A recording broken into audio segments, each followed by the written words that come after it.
देखो रिकॉर्डिंग का मैसेज क्या और स्क्रीन शेयर है ना।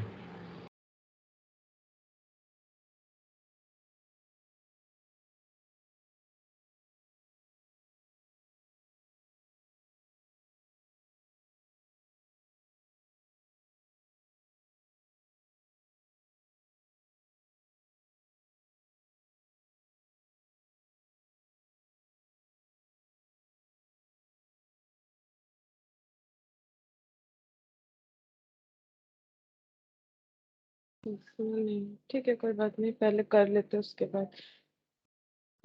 अच्छा देखो, तो हम लोग यहाँ पर डिवेंचर वाला कैलकुलेशंस कर रहे थे। देखो ये वाला,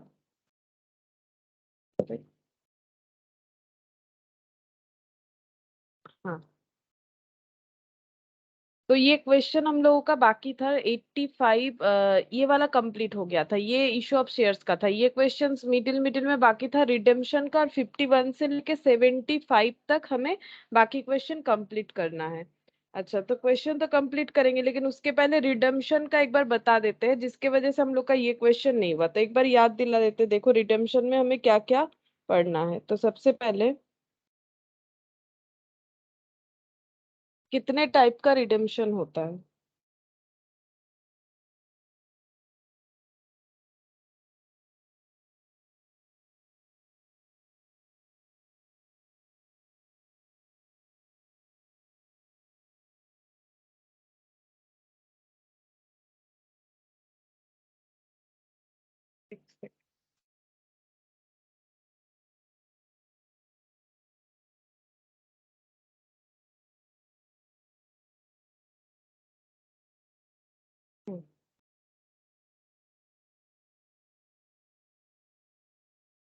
मेथड्स ऑफ रिडेम्पशन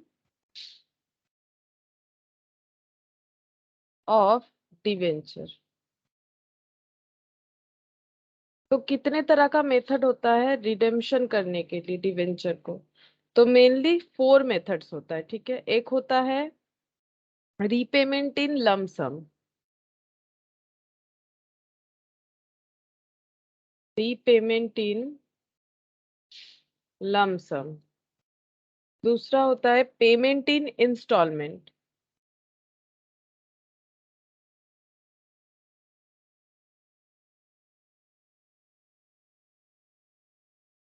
थर्ड होता है परचेज इन ओपन मार्केट।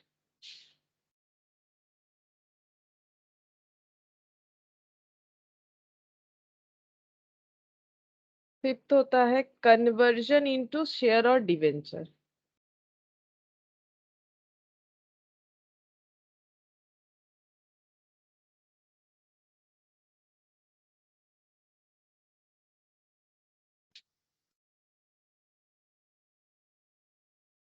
तो मेनली 4 टाइप से हम लोग डिवेंचर को रिडीम यानी कि कैंसिल कर सकते हैं, लमसम रीपेमेंट करके, या फिर payment in instalment, purchase in open market. Lump sum payment का मतलब हो गया कि अभी परचेज किए हैं 3 साल के लिए, मान लो डिवेंचर इशू किए, 3 साल बाद ही पूरा पेमेंट कर देंगे, इसे बोलते हैं लमसम। इंस्टॉलमेंट मतलब हर साल थोड़ा थोड़ा हम लोग रीपे कर रहे हैं। परचेज इन ओपन मार्केट मतलब ओपन मार्केट में हम लोग अपना ही डिवेंचर, मतलब कंपनी अपना डिवेंचर खुद से खरीद सकती है, ठीक है, खरीद के उसे कैंसिल कर सकती है। या फिर डिवेंचर अगर कन्वर्टेबल था तो फ्यूचर में वो किसी और डिवेंचर या शेयर्स में कन्वर्ट हो सकता है, ठीक है। तो ये 3 मेथड हो गया। अच्छा, नेक्स्ट हम लोग यहाँ पर पढ़ेंगे डिवेंचर रिडेम्पशन रिजर्व। ये क्या होता है देखो।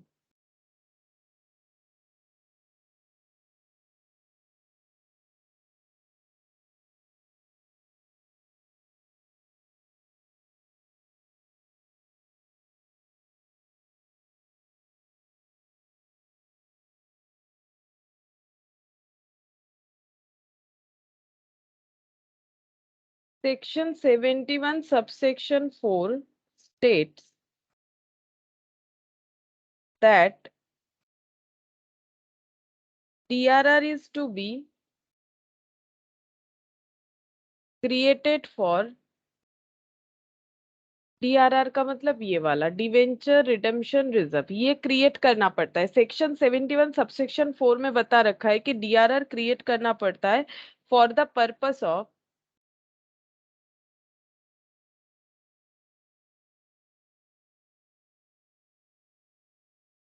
रिडीमिंग द डिवेंचर, ठीक है। डिवेंचर रिडीम करने के लिए पैसे का जरूरत है, तो पैसे का जो जरूरत है उसके लिए फंड क्रिएट कर सकता है कंपनी, और फंड का नाम है डिवेंचर रिडेम्पशन फंड, ठीक है। डिवेंचर रिडेम्पशन फंड या डिवेंचर रिडेम्पशन रिजर्व कुछ भी बोल सकते हैं, ठीक है। नेक्स्ट देखो कंपनी, अब ये ना रूल्स है, करना ही पड़ेगा, सेक्शन 71 सबसेक्शन 4 में बता रखा है, ठीक है। तो company is required to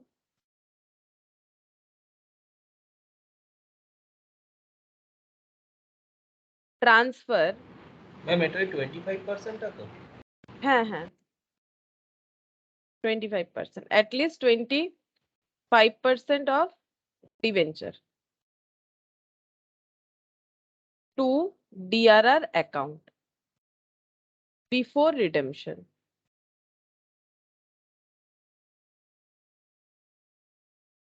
25% at least company को क्या करना पड़ेगा, ट्रांसफर करना पड़ेगा डीआरआर में, ठीक है, रिडेम्पशन से पहले।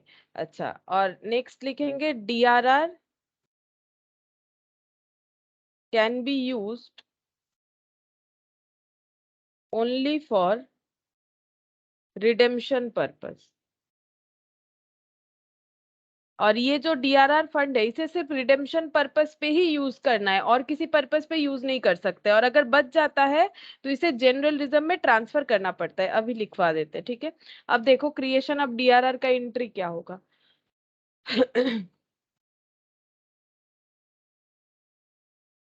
क्रिएशन ऑफ डीआरआर, तो प्रॉफिट से कोई भी रिजर्व क्रिएट करना पड़ता है, उसके लिए हमें प्रॉफिट का यूज करना पड़ेगा, तो profit and loss account debit to DRR, ठीक है, इस तरह से हो जाएगा। नेक्स्ट हम लोग पढ़ेंगे कि ये जो फंड बनाया जा रहा है इसमें जो पैसा जमा किया जा रहा है उस पैसे को क्या करना है, उस पैसे को कंपनी जब डिबेंचर रिडीम करना होगा तब तो यूज करेगी, लेकिन उसके पहले उस पैसे को रख के क्या करेगी, उस पैसे को कंपनी क्या कर सकती है, इन्वेस्ट भी कर सकती है कहीं पर, ठीक है। मान लो अभी रिडम्पशन फंड बना लिए, 3 साल बाद डिबेंचर रिडीम करना है, तो 3 साल तक उस पैसे को हम लोग क्या करें, अगर हम लोग चाहे तो कहीं इन्वेस्ट कर सकते हैं, इन्वेस्ट करने से कंपनी का अर्निंग होगा, ठीक है। तो इसको बोला जाता है debenture redemption reserve investment. Debenture redemption reserve investment, TRRI, ठीक है। तो देखो कितना परसेंट हम लोग इन्वेस्ट कर सकते हैं, जैसे यहाँ पर देखो एटलीस्ट 25% था, मतलब 25% तो हमें डीआरआर में डालना ही पड़ेगा। कितने का 25%, जितना डिवेंचर हम लोग फ्यूचर में रिडीम करेंगे उसका 25% एटलीस्ट हमें देना ही पड़ेगा डीआरआर में। उससे ज्यादा दे सकते हैं, कोई प्रॉब्लम नहीं है कंपनी के लिए, लेकिन उससे कम नहीं चलेगा। और कितना परसेंट पैसा इन्वेस्ट कर सकती है कंपनी, कम से कम 15% कर सकती है, उससे ज्यादा चाहे तो भी कर सकती है, ठीक है, कम नहीं होगा। एटलीस्ट का मतलब कम से कम, at least 15% of the value of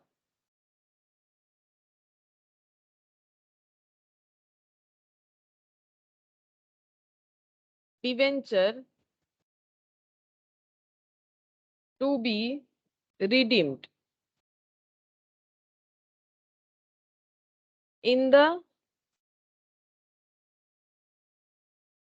year should be invested and debenture redemption reserve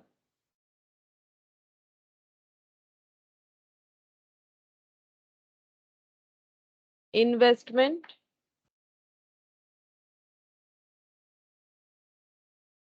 should be created, ठीक है। तो debenture at least 15% of the value of the debenture to be redeemed in the year should be invested, ठीक है। जितना debenture redeem करना चाहते हैं उसका 15% हम लोग इन्वेस्ट कर सकते हैं, ठीक है। और debenture redemption reserve investment should be created, इस तरह से हम लोग DRRI क्रिएट कर सकते हैं, ठीक है। नेक्स्ट देखो इसमें और एक point, what ever interest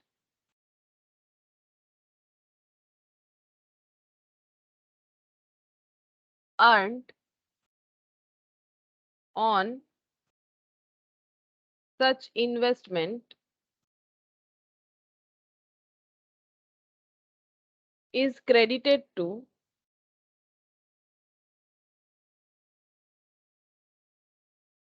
DRR account।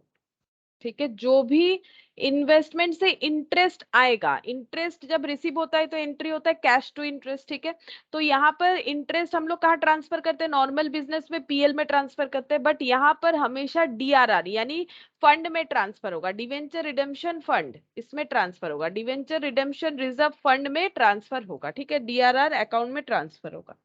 अच्छा, नेक्स्ट देखो,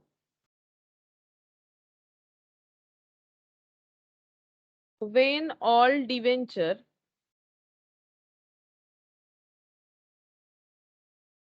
are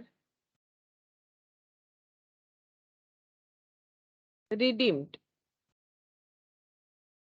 then amount of DRR is to be transferred to general reserve। अच्छा, इसमें बोल रहा है कि जब सारा डिवेंचर रिडीम हो जाएगा, ठीक है, उसके बाद भी अगर डीआरआर यानी डिवेंचर रिडेम्पशन रिजर्व फंड में कुछ बच जाता है, तो वो पैसा जो है मतलब वो अमाउंट, उतना अमाउंट बचा हुआ अमाउंट जनरल रिजर्व में ट्रांसफर कर देना है। ठीक है, तो अगर कोई भी अमाउंट बचेगा तो उसको हम लोग किसी और पर्पस में यूज नहीं कर सकते, हम लोग उसको जनरल रिजर्व में ट्रांसफर कर देंगे। Next, if debenture are redeemed in instalment, अगर इंस्टॉलमेंट में रिडीम हो रहा है मतलब लमसम के जगह ये वाला payment in instalment, redeemed in installment, then the face value of debentures redeemed will be transferred from DRR to general reserve. ये पॉइंट क्या बोल रहा है, if debenture are redeemed in instalment, अगर इंस्टॉलमेंट में डिवेंचर रिडीम हो रहा है तो कितना करके हमें जनरल रिजर्व में ट्रांसफर करना पड़ेगा, then the face value of the debenture redeem will be transfer from DRR to general reserve. जितना डिवेंचर रिडीम हो रहा है हर बार, उतना फेस वैल्यू का डिवेंचर जो है, मतलब जो डिवेंचर रिडीम हो रहा है उसका जो फेस वैल्यू है, उतना अमाउंट डीआरआर से जनरल रिजर्व में ट्रांसफर करना पड़ेगा। ठीक है, तो ये रूल्स हमें फॉलो करना है जब भी डिवेंचर रिडीम होगा तो। अच्छा, नेक्स्ट देखो, एंट्रीज। नेक्स्ट हम लोग एंट्रीज देखते हैं कि क्या क्या एंट्रीज होता है इसमें।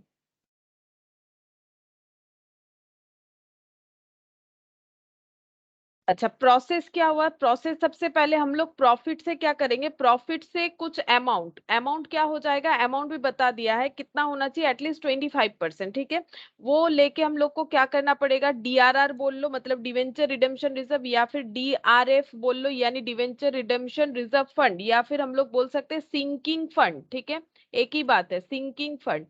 ये फंड हमें क्रिएट करना पड़ेगा। फंड का अलग अलग मतलब एक ही फंड का अलग अलग नाम है, डीआरआर का मतलब भी जो है डीआरएफ मतलब debenture redemption reserve, debenture redemption fund, sinking fund, एक ही बात है।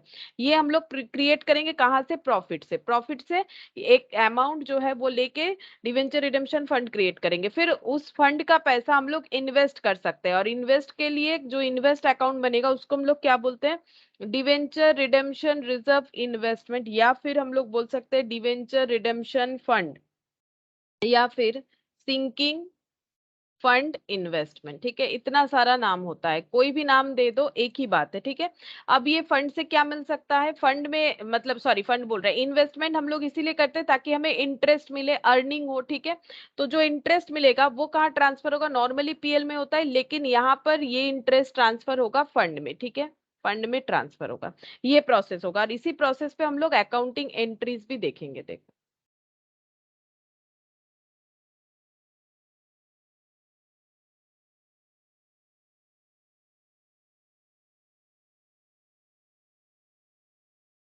अब इसी प्रोसेस में अकाउंटिंग एंट्रीज भी करेंगे। तो फर्स्ट एंट्री हो जाएगा फंड क्रिएट करने का। तो फंड क्रिएट करेंगे तो प्रॉफिट कम होगा, तो profit and loss account debit to DRR। ये हो गया बीइंग DRR क्रिएटेड। अच्छा, सेकेंड एंट्री हो जाएगा, हम लोग DRR से क्या कर सकते हैं, फंड का पैसा यूज करके इन्वेस्टमेंट परचेस कर सकते हैं। तो एंट्री क्या हो जाएगा, फंड का पैसा कम हो जाएगा, DRR account debit to bank. हम लोगों ने क्या किया, इन्वेस्टमेंट खरीद लिया, इसको लिखेंगे being investment purchase.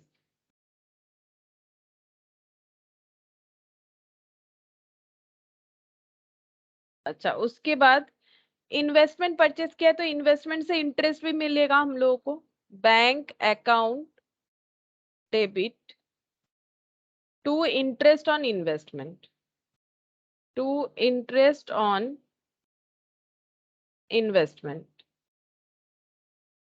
Being interest received.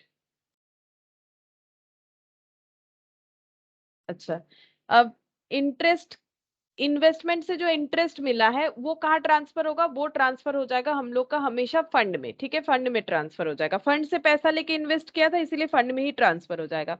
तो interest on investment to DRR being interest transfer to DRR। अच्छा, अब हम लोग क्या करेंगे, अब हम लोग अपना इन्वेस्टमेंट बेच सकते हैं। देखो प्रोसेस में चल रहे हैं हम लोग, जैसे होना चाहिए, पहले हम लोगों ने प्रॉफिट से DRR क्रिएट किया, रूल्स के हिसाब से 25% होगा, फिर DRR से इन्वेस्टमेंट खरीद सकते हैं, फिर उस इन्वेस्टमेंट से हमें इंटरेस्ट मिलेगा, इंटरेस्ट का पैसा फंड में ट्रांसफर हो जाएगा। अब हमें जब डिवेंचर रिडीम करने का जरूरत होगा तब हम लोग अपना इन्वेस्टमेंट बेचेंगे। ठीक है, इन्वेस्टमेंट बेचने का एंट्री क्या हो जाएगा, बैंक अकाउंट डेबिट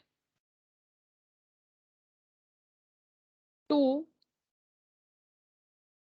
DRRI। ठीक है, इन्वेस्टमेंट बिक गया। अब इन्वेस्टमेंट बिक रहा है तो प्रॉफिट भी हो सकता है, लॉस भी हो सकता है। प्रॉफिट होने से हम लोग 2PL करते हैं, लॉस होने से बाई PL, मतलब PL डेबिट करते हैं। लेकिन यहाँ पर हम लोग क्या करेंगे, PL के जगह जैसे इंटरेस्ट को ट्रांसफर कर रहे हैं फंड में, तो अगर इन्वेस्टमेंट बेच के प्रॉफिट या लॉस होगा वो भी हमारा फंड में ही ट्रांसफर होगा। तो 2DRR होगा या फिर DRR डेबिट होगा। ठीक है, DRR डेबिट तब होगा जब हम लोग का लॉस हो रहा है, तो यहाँ पर लिख देते हैं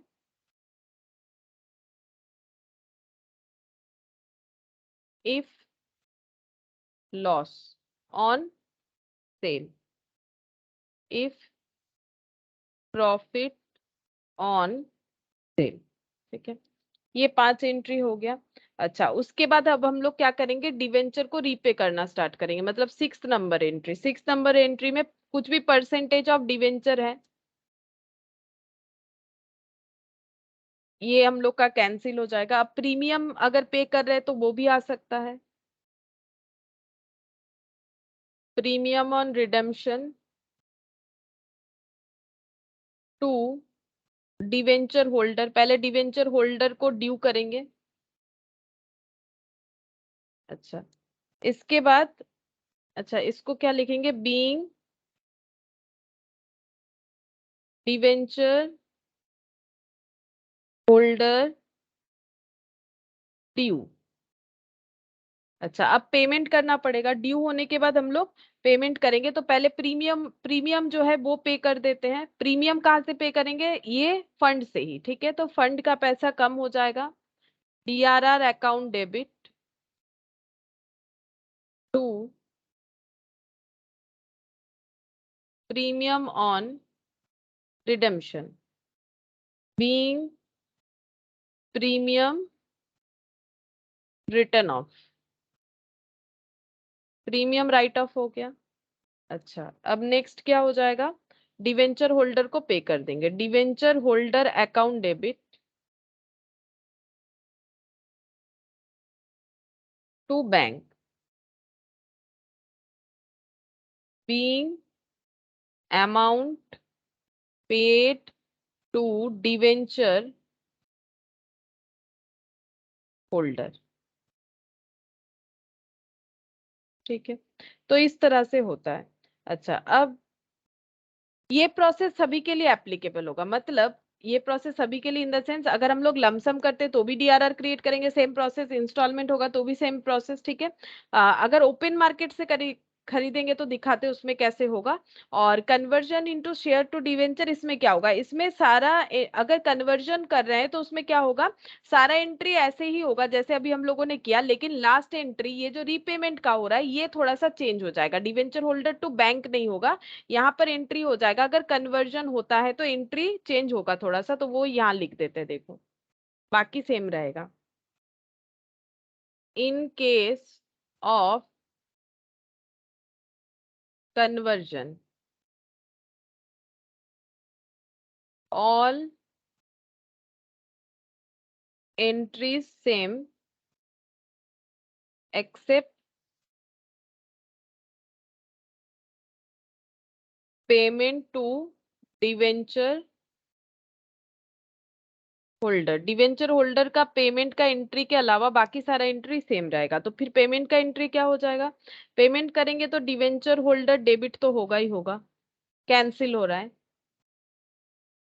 अब क्योंकि कन्वर्जन है तो कन्वर्जन में क्या मिल सकता है, कन्वर्जन में इक्विटी शेयर मिल सकता है, टू इक्विटी शेयर कैपिटल।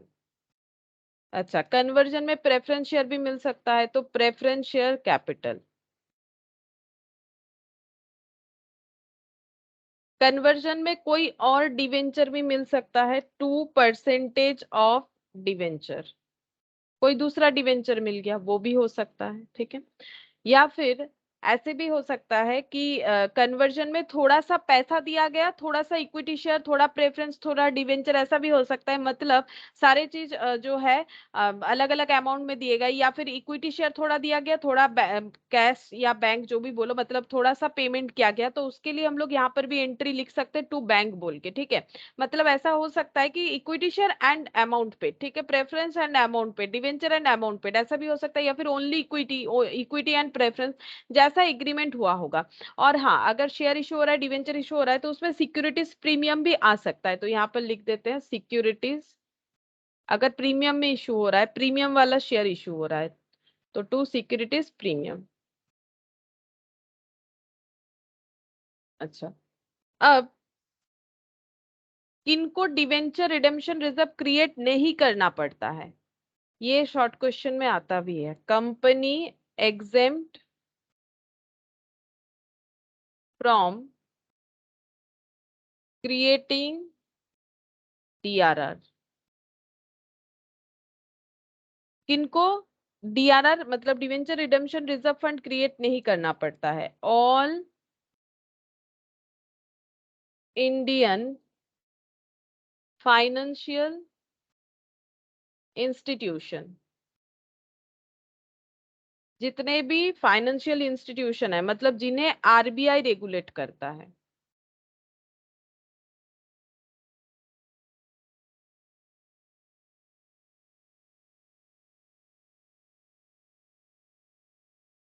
और बैंकिंग कंपनी, इनको डीआरआर क्रिएट नहीं करना है। ठीक है, ये एग्जेम्प्ट है, डीआरआर क्रिएट इनको नहीं करना पड़ता है। अच्छा, अब ओपन मार्केट वाला जो प्रोसेस था ये बताते हैं, ये कैसे होगा, purchase from open market.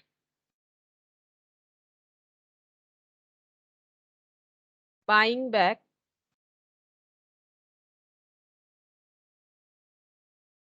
Debenture for cancellation from open market.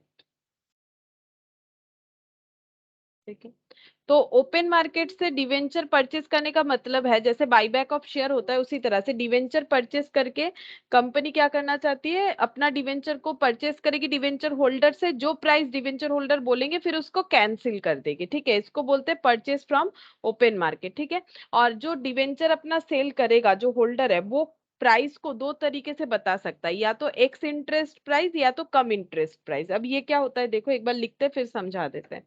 X interest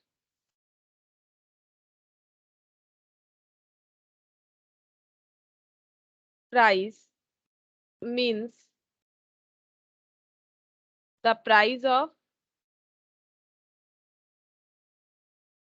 purchase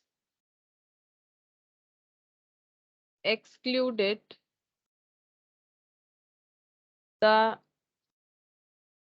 interest factor and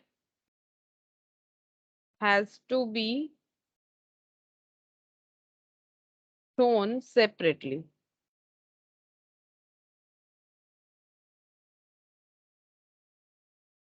और cum interest price means the price of purchase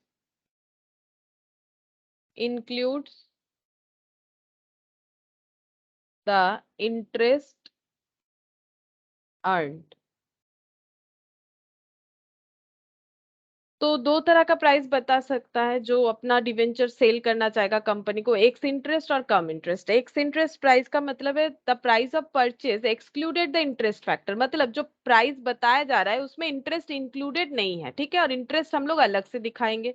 और कम इंटरेस्ट जो है वहां पर क्या है, उस प्राइस में इंटरेस्ट इंक्लूड है। कम इंटरेस्ट का मतलब क्यूमुलेटिव इंटरेस्ट, ठीक है। तो ये देखो ये कैसे हो सकता है, जैसे मान लो अब दो तरह का प्राइस कैसे हो सकता है।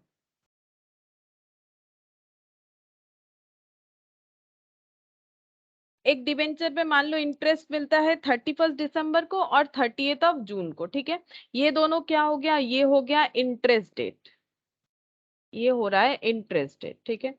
अब एक डिवेंचर होल्डर है, ठीक है, उसने अपना डिवेंचर बेच दिया है 1 को, 1 को डिवेंचर होल्डर ने अपना डिवेंचर बेच दिया है, ठीक है।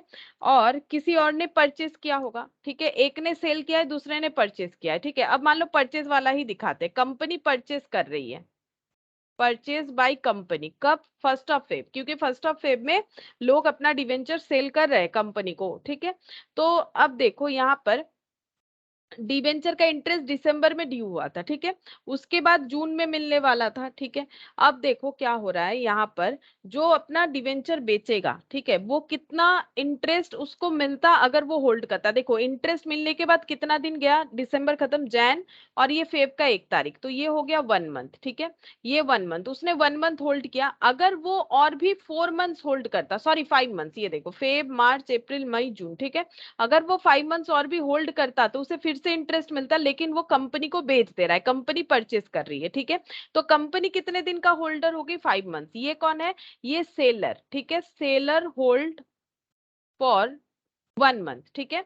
आफ्टर गेटिंग इंटरेस्ट, इंटरेस्ट मिलने के बाद 1 मंथ होल्ड कर रहा है, और कंपनी ने कितना दिन होल्ड किया, कंपनी होल्ड करेगा, कंपनी होल्ड कर रहा है 5 मंथ्स। अब वैसे कंपनी को होल्ड नहीं करना है, वो कैंसिल कर देगा जो भी हो, तो कंपनी अगर होल्ड करता है, वैसे होल्ड नहीं करेगा कैंसिल कर देगा, तो वो 5 मंथ्स हो रहा है। तो यहाँ पर हम प्राइस का मतलब बताना चाह रहे हैं कि जो बेच रहा है वो बोलेगा कि मैंने तो 1 मंथ जो है होल्ड किया है, इसका मतलब हम अपना 1 मंथ का होल्डिंग का जो इंटरेस्ट होता है वो इंटरेस्ट के साथ अपना डिवेंचर का प्राइस बताएंगे, ठीक है। तो इसको बोला जाता है मतलब इंटरेस्ट इस तरह से काउंट किया जाता है, ठीक है। अगर वो अपना प्राइस इस तरह से बता रहा है, मान लो कि ऐसे बता रहा है कि डिवेंचर का प्राइस है 100 रुपीज, ठीक है, और इंटरेस्ट वो बोल रहा है 100 रुपीज। जैसे मान लो 6 मंथ्स का इंटरेस्ट है 600, यानी पर मंथ हो गया 100, ठीक है। तो वो 1 मंथ का 100 यानी 200 प्राइस बोल रहा है। अगर वो 200 बोल रहा है, इसको हम लोग बोलेंगे कम इंटरेस्ट। अगर 100 सेपरेटली बता रहा है तो इसको हम लोग बोलेंगे एक्स इंटरेस्ट प्राइस, ठीक है। इंटरेस्ट का हमें कैलकुलेट करना पड़ेगा ही पड़ेगा, ठीक है, लेकिन हम लोग देखेंगे कि किस तरह से प्राइस बता रहा है। अगर क्वेश्चन बोल रहा है 200 कम इंटरेस्ट, इसका मतलब इसमें इंटरेस्ट इंक्लूडेड है। अगर बोल रहा है कि 100x इंटरेस्ट, इसका मतलब इसमें इंटरेस्ट इंक्लूडेड नहीं है। तो ये दो तरह से अपना प्राइस बता सकता है, तो एक्स इंटरेस्ट प्राइस या फिर कम इंटरेस्ट प्राइस, ठीक है। अब देखो इसका एंट्री देखते हैं कि इसको परचेस करने का एंट्री क्या हो सकता है। तो अगर इंटरेस्ट परचेस करने का एंट्री मतलब अगर कंपनी इन डिवेंचर परचेस कर रहा है तो वो क्या एंट्री करेगा, पहले ऐसे लिखेगा, ओन डिवेंचर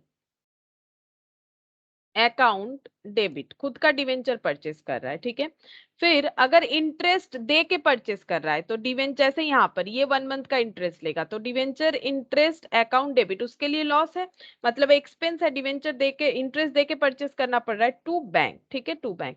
अब इसका एग्जाम्पल देखो, जैसे मान लो फेस वैल्यू है किसी डिवेंचर का 100, ठीक है, और उसका परचेस प्राइस है, परचेस प्राइस है 100 to cum interest, 100 to cum interest का मतलब इसमें इंटरेस्ट इंक्लूडेड है, और इंटरेस्ट है 5 रुपीज, ठीक है।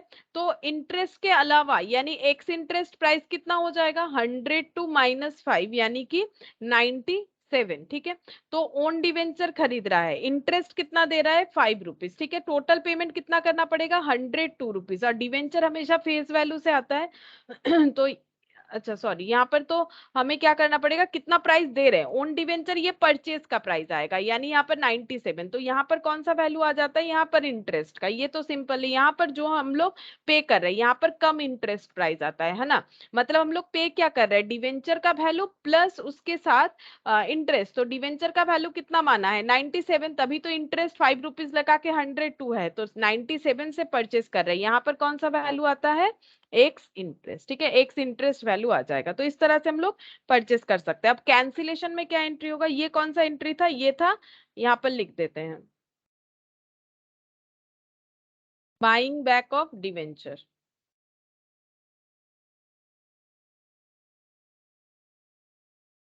डिवेंचर परचेस करने का एंट्री था, ठीक है। अच्छा, अब यहाँ पर हम लोग डिवेंचर कैंसिल का एंट्री दिखाएंगे, कैंसिलेशन ऑफ डिवेंचर। अब परचेस कर लिया है, परचेस करने के बाद कंपनी कैंसिल कर देगी, ठीक है, कैंसिल करने के लिए तो परचेस किया। अब कैंसिल करने से क्या एंट्री होगा, percentage of debenture account debit to own debenture, जो डिवेंचर खरीदा है वो कैंसिल हो जाएगा। अब कैंसिल कर रहे हैं तो प्रॉफिट भी हो सकता है, लॉस भी हो सकता है। अगर लॉस हुआ तो ट्रांसफर टू पीएल, ठीक है, और अगर प्रॉफिट हुआ तो ट्रांसफर टू कैपिटल रिजर्व। अब देखो ओन डिवेंचर कितने का था, 97 का था, और डिवेंचर का एक्चुअल वैल्यू कितना था, 100 रुपीज। हम लोगों ने 100 रुपीज का डिवेंचर 97 में परचेज किया, तो हम लोग का प्रॉफिट हुआ 3 रुपीज, ठीक है। तो यहाँ पर कैपिटल रिजर्व में क्या आता है, कैपिटल रिजर्व में आता है if profit on cancellation,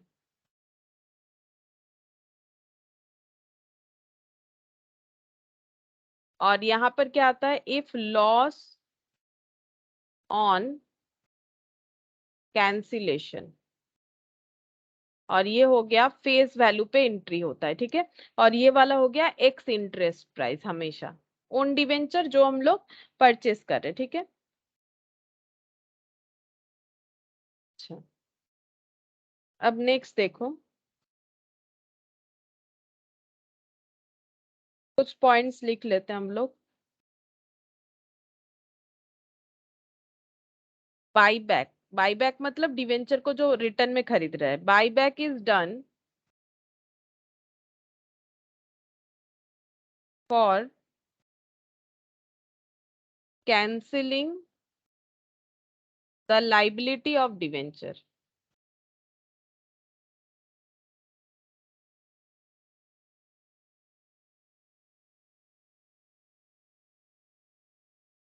next, company has to pay the debenture value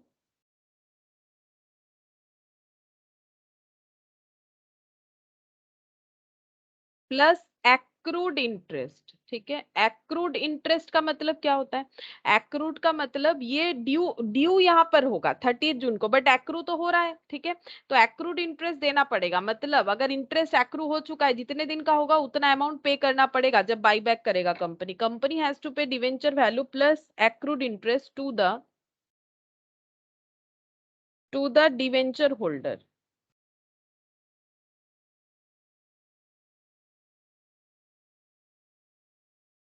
और इसी प्राइस को हम लोग बोलते हैं cum interest price. Accrued interest is calculated for calculated from the last interest paid date to the date of buyback. Last interest paid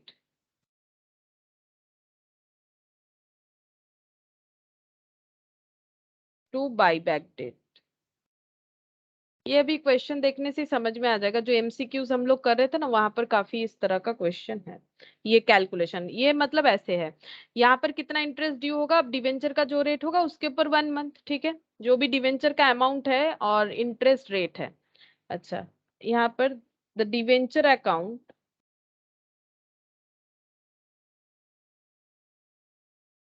B always debit और credit by face value. Debenture credit भी हो सकता है, debit भी हो सकता है। Credit तब होता है जब इशू हुआ, डेबिट तब होता है जब कैंसिल हुआ, लेकिन डेबिट हो या क्रेडिट हो हमेशा फेस वैल्यू पे ही होना चाहिए, हमेशा फेस वैल्यू पे होगा। अच्छा, नेक्स्ट और एक लाइन है, तो यहाँ लिखवा देते हैं, इंटरेस्ट ऑन डिवेंचर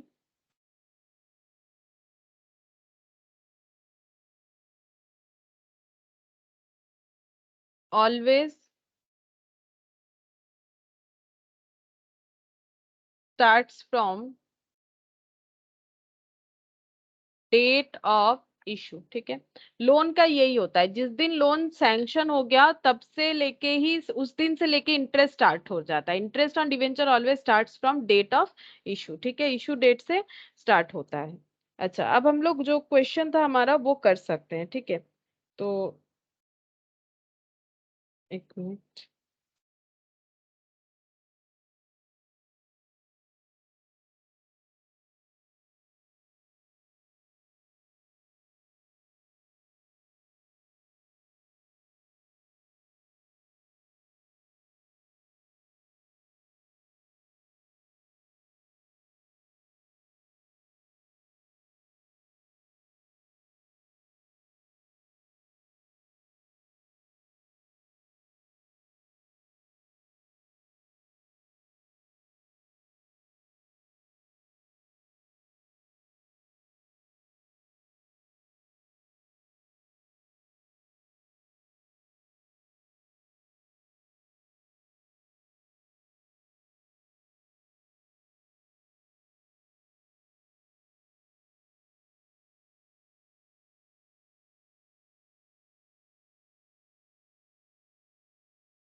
अच्छा, तो देखो यहाँ पर हम लोगों ने कहाँ तक किया था, ये मैंने कुछ कुछ क्वेश्चन लिख रखा था जो हम लोगों ने नहीं किया था क्योंकि इसी टॉपिक पे था जो भी हम लोगों ने किया। तो 23, question number 23,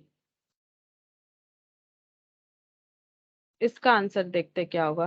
question number 23, profit on cancellation of debenture is transfer to, अभी अभी किया, profit on cancellation of debenture, debenture cancel करने पे मतलब ओपन मार्केट से परचेस हो रहा है, फिर कंपनी कैंसिल कर रहा है। CRR सीआरआर ना, सीआर ना, सीआर बोलले কি যদি capital reserve capital redemption reserve হবে না? না, ওটা তো এতে হয় প্রেফারেন্স শেয়ারে। এই যে দেখো এক্ষুনি আমরা করলাম, এখানে লিখছি capital reserve, a profit on cancellation then transfer to capital reserve. Debenture, ডিভেঞ্চারেরটাতে ক্যাপিটাল রিজার্ভে যাবে, এটা হচ্ছে ওন ডিভেঞ্চার যেটা ক্যান্সেল হচ্ছে সেটার প্রফিট হলে ক্যাপিটাল রিজার্ভ আর লস হলে পিএল, আর সিআরআর এ হচ্ছে বাইব্যাকের আসে আর প্রেফারেন্স শেয়ারে আসে, ডিভেঞ্চারে আসছে না, ওটা সিআরআরটা ক্যাপিটাল রিডেমশন রিজার্ভ। আচ্ছা, और कौन सा क्वेश्चन था हम लोग का बाकी? 23, ठीक है, 23 हो गया। चलो 23 हो गया, अब 24 देखते हैं। चलो 24 का आंसर क्या होगा? 24,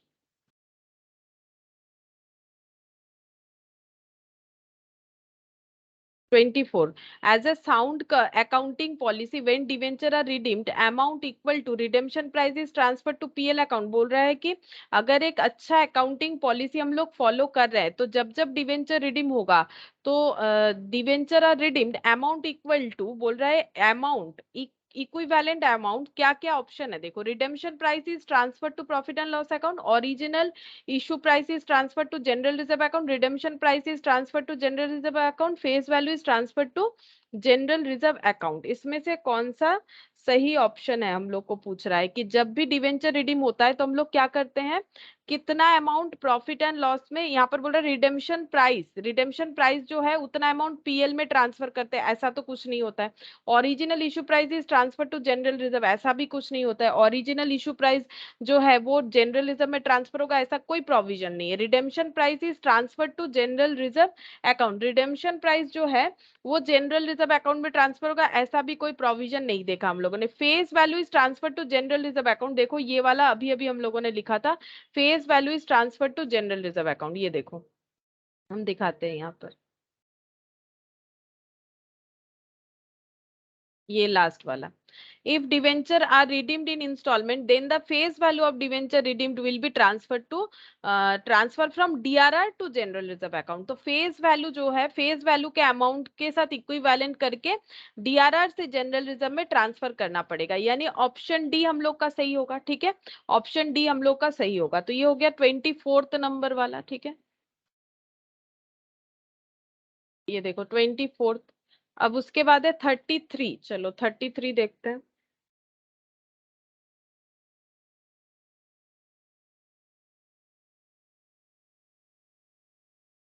Which of the following is not required to create debenture redemption reserve? किनको डिवेंचर रिडेम्पशन रिजर्व क्रिएट करने का जरूरत नहीं है? All India financial institution, NBFCs, infrastructural companies, all of the above. किनको जरूरत नहीं है डीआरआर क्रिएट करने का? अभी लिखा था देखो, किनको जरूरत नहीं है? इंडियन जो आरबीआई रेगुलेटेड होता है उनको जरूरत नहीं होता है। आरबीआई रेगुलेटेड में कौन आएगा? इंडियन फाइनेंशियल इंस्टीट्यूशन, है ना? ये देखो,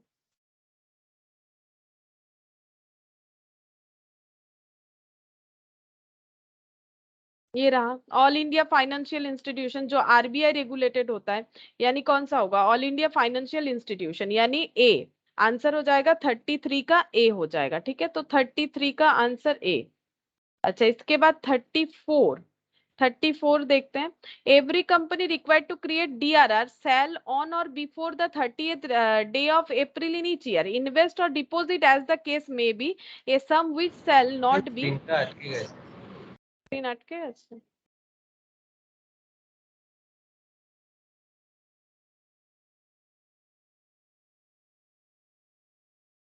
এবার দেখো ঠিক আছে। ম্যাম স্ক্রিন শো করছে না, ওই আপনার কেএসটা দেখাচ্ছে শুধু। ও তাহলে একবার রিজয়েন করো দেখি, মনে হচ্ছে কিছু প্রবলেম।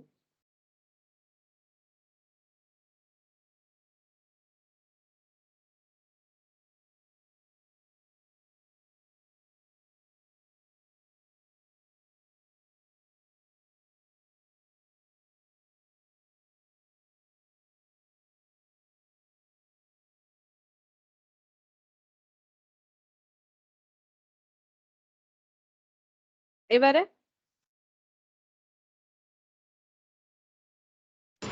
হ্যাঁ দেখাচ্ছে ম্যাম। अच्छा,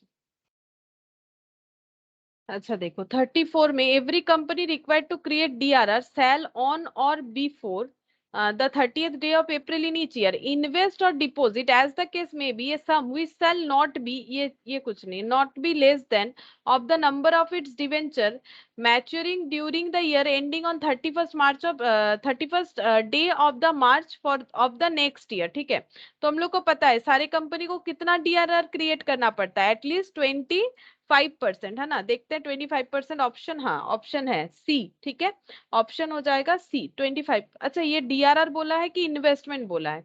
every company required to create DRR shall on or before 30th day of April in each year, invest or deposit as the case may be a sum which shall not be less than. अच्छा invest कितना करना पड़ेगा? 15%। अच्छा देखो अगर DRR का होता तो 25, यहाँ पर बोला है कि सारे कंपनी को डीआरआर क्रिएट करना पड़ता है 30th day of April in each year, हर साल अप्रैल के 30th डे पे, और इन्वेस्ट और डिपॉजिट करना पड़ेगा एज द केस में भी ए सम, जैसा केस होगा उस हिसाब से कितना पैसा, जो कि कितना एटलीस्ट कितना होना चाहिए 15%, नॉट बी लेस देन, ये कुछ नहीं है, ठीक है, तो नॉट बी लेस देन, ठीक है, which shall not be less than 15% of the number of its debenture maturing during the year ending, मतलब जितना डिवेंचर रिडीम करना है उसका एटलीस्ट 15% हमें डीआरआर का जो फंड है उसका 15% हमें इन्वेस्ट करना पड़ेगा, तो इसका आंसर डी होगा, ठीक है, डीआरआर पूछता तो 25% होता। अच्छा ये हो गया हम लोगों का क्वेश्चन नंबर 34। अब 35 है, ठीक है, तो 35, another name of debenture redemption fund method is sum of year digits, नहीं ऐसा तो नाम नहीं है, sum of year digits method नहीं होता है, depreciation fund मेथड नहीं, डबल डिक्लाइन मेथड नहीं, ऐसा भी कुछ नहीं होता है, तो आंसर नन ऑफ दिस होगा, ठीक है, 35 का आंसर हो जाएगा नन ऑफ दिस, क्योंकि ऐसा नहीं होता है। Another name of debenture redemption fund जो है उसको हम लोग बोलते हैं डिवेंचर रिडेम सिंकिंग फंड बोल सकते हैं, सिंकिंग फंड मेथड बोला जाता है, debenture redemption reserve fund method ऐसे बोला जाता है, लेकिन यहाँ पर बोल रहा है जो भी वो सब गलत है, तो ऑप्शन डी हो जाएगा, ठीक है, तो ऑप्शन डी यानी 35 का हो गया। ये देखो यहाँ पर हम लोगों ने लिखा था ना कितने तरह का नाम हो सकता है। अच्छा 35, इसके बाद 36, another name of debenture redemption fund method is debenture redemption fund method, हाँ, sinking fund method, हाँ, both A and B, तो आंसर सी होना चाहिए, both A and B, तो ये 36 का आंसर हो गया। अच्छा 37, 38, 39, 40, अच्छा इसके बाद 37, 37, debenture redemption fund investment account will appear on asset side of the balance sheet under the head, while debenture redemption fund account will appear on the liability side under the head, मतलब asset और liability side होगा ये बता दिया, हमें पूछ रहा है एसेट और लाइबिलिटी साइड कौन से हेड के अंडर होगा, तो डिवेंचर रिडेम्पशन फंड एसेट में मेनली दो हेड होता है, करेंट एसेट और नॉन करेंट एसेट, तो डिवेंचर रिडेम्पशन फंड इन्वेस्टमेंट वो करेंट एसेट तो होगा नहीं, नॉन करेंट एसेट के अंडर जाना चाहिए, देखते हैं नॉन करेंट एसेट का ऑप्शन है पहला, हाँ एक ऑप्शन हमें दिख रहा है option B non current asset, और इधर बोला था डिवेंचर रिडेम्पशन फंड, ठीक है, ये कहां पर जाएगा, ये लाइबिलिटी है, फंड जो है ये रिजर्व होता है, reserve and surplus, debenture redemption fund बोलो या डिवेंचर रिडेम्पशन रिजर्व बोलो तो वो रिजर्व सरप्लस में जाएगा, यानी बी, ऑप्शन बी होना चाहिए इसका सही आंसर, कि debenture redemption fund investment account जो एसेट साइड में बैलेंस शीट में रहता है वो नॉन करेंट एसेट इसका हेड होगा, ठीक है, और जो डिवेंचर रिडेम्पशन फंड है उसका लाइबिलिटी साइड में वो जाता है और उसका मेन हेड है रिजर्व एंड सरप्लस, तो ऑप्शन बी हम लोग का आंसर हो जाएगा, तो ये हो गया 37 का। 38, 39, अच्छा 38, which of the following is correct journal entry for the annual contribution to the sinking fund created for the redemption of debenture, अगर हम लोग हर साल सिंकिंग फंड में पैसा डाल रहे हैं डिवेंचर रिडीम करने के लिए तो हम लोग क्या एंट्री पास करेंगे, sinking fund to PL, general reserve to sinking fund, PL to sinking fund, PL to sinking fund investment, क्या होगा, फंड बनाने का एंट्री है तो इन्वेस्टमेंट तो उसमें आएगा नहीं, कौन सा वाला होगा, फंड बनाने का एंट्री है, इन्वेस्टमेंट तो कहीं पर भी नहीं आएगा, तो अगर फंड बना रहे हैं तो प्रॉफिट से लेके ही बनाएंगे, तो फंड तो लाइबिलिटी होता है, फंड क्रिएट होगा तो लाइबिलिटी बढ़ेगा फंड के नाम से, तो क्या एंट्री होगा, कौन सा एंट्री होगा, सही कौन सा एंट्री है? मैम सी।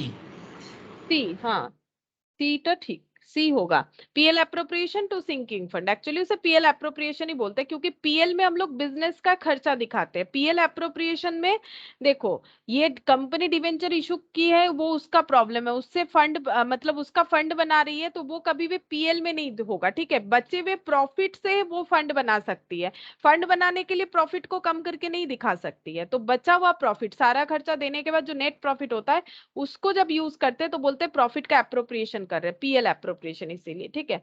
तो यहाँ पर ऑप्शन सी हो जाएगा। 38 हम लोग का हो गया। चलो 39, loss on sale of debenture redemption fund investment account must be set of against. अगर हम लोगों ने जो डिवेंचर रिडेम्पशन फंड बनाया था, debenture redemption fund investment account बनाया था, अब जब हम लोग अपना इन्वेस्टमेंट बेच रहे हैं तो हमें प्रॉफिट भी हो सकता है, लॉस भी हो सकता है। अगर लॉस हो रहा है तो वो किसके साथ सेट ऑफ होगा, मतलब कहां पर दिखाते हैं, PL account, general reserve account, sinking fund account, all of the above. कौन सा आंसर होगा? एडजस्ट कहाँ करेंगे? Sinking fund account, option C सही बात, ऑप्शन सी होगा 39 का, ऑप्शन सी। अच्छा 40, question number 40, if purchase price for the debenture includes interest for the expired period the quotation is said to be। इसको क्या बोलेंगे? अगर expired period का इंटरेस्ट इंक्लूड करके प्राइस बताया गया है तो इस तरह के प्राइस को कौन सा प्राइस बोला जाता है?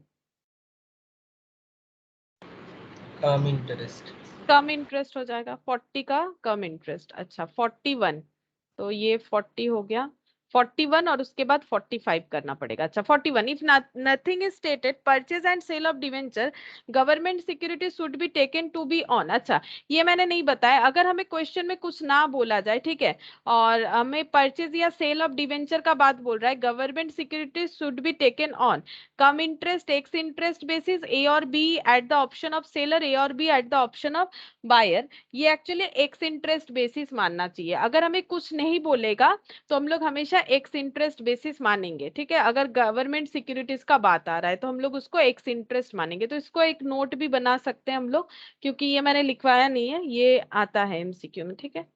ये 41 हो गया। अब 45, क्योंकि मिडिल का हम लोगों ने कर लिया था, 42 कर लिया था, 43 भी कर लिया था, 44 भी हो गया था, 45 बाकी था।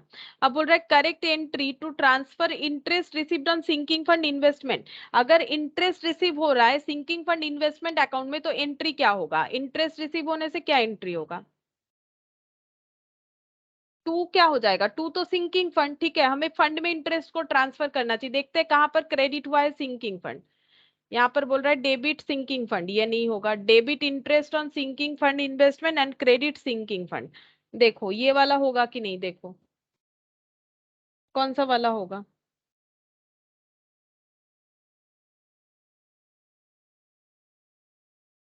इंटरेस्ट ऑन सिंकिंग फंड, ये देखो अभी लिखा था ना हम लोगों ने, देखो इंटरेस्ट अगर मिल रहा है तो एंट्री क्या होगा? इंटरेस्ट ऑन, ये देखो कहाँ चला गया, ये रहा, bank to interest on investment to DRR, यानी to sinking fund, interest on investment to sinking fund. तो क्या एंट्री होगा? इंटरेस्ट ऑन इन्वेस्टमेंट डेबिट हो जाएगा टू सिंकिंग फंड, तो debit interest on sinking fund investment account and credit sinking fund, ये सही है। बाकी गलत है, देखो यहाँ पर क्या बोला है, प्रॉफिट एंड लॉस अकाउंट, ये डेबिट लिख, थोड़ा सा मिस प्रिंट है, डेबिट होगा। Debit profit and loss account ये तो होगा ही नहीं, पीएल में ट्रांसफर करना ही नहीं है हमें, वैसे भी पीएल जो है डेबिट होगा नहीं, अगर इंटरेस्ट अर्न हो रहा है पीएल में हमें ट्रांसफर करना नहीं है। Debit interest on sinking fund investment account, ये सही था।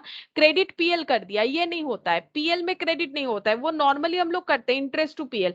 लेकिन अगर डिवेंचर पर्पस का इन्वेस्टमेंट था, उसका इंटरेस्ट है तो वो फंड में जाएगा, फंड का पैसा इन्वेस्ट हुआ है तो फंड में जाएगा, इसीलिए एंट्री सी सही है। देखो जो हमारे इस एंट्री के साथ मैच होता है, ये वाला फोर्थ नंबर। अच्छा तो ये 45 हो गया। अब हम लोग 51 से 75 कंप्लीट करना पड़ेगा। तो ये मिडिल का जो भी हमारा था वो कर दिया, अब हम लोग डायरेक्ट 51 से करना स्टार्ट करेंगे।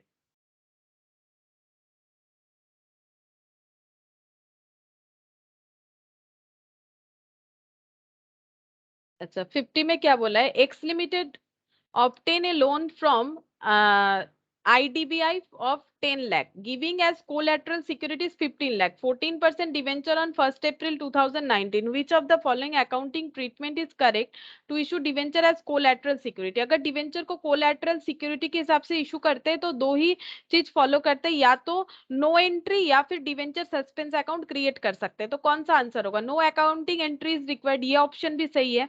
डिवेंचर सस्पेंस अकाउंट क्रिएट करेंगे 15 लाख टू डिवेंचर, हाँ ये भी सही है। तो हम लोग दो ही ऑप्शन ले सकते हैं, आइदर ए और बी, तो ऑप्शन सी होना चाहिए मेरे हिसाब से, ऑप्शन सी होना चाहिए, हाँ ऑप्शन सी होगा। एक बार आंसर देख लेते हैं, ऑप्शन सी। हाँ, ऑप्शन सी होगा। या तो कोई एंट्री ना करे, या तो फिर हम लोग डिवेंचर सस्पेंस अकाउंट क्रिएट करें उतने का जितना debenture as a collateral securities issue कर रहे हैं। नेक्स्ट देखो 52 क्वेश्चन में क्या बोला है, the following data is available from the records of NS limited, issued capital 20 lakh, calls in area 10,000, profit and loss account on 1/4/2018 67,000, profit for the year 1,90,610. The company wants to create a debenture redemption reserve and transfer 50,000 every year. The company declared a 10% dividend. Balance of surplus after effecting the above transaction. कितना पैसा बचेगा company के पास ये सारे transaction complete होने के बाद? तो देखो 20 लाख में से 10,000 जो है, 10,000 जो है वो कॉल्सिन एरियर है, तो माइनस करते 20 लाख माइनस 10,000।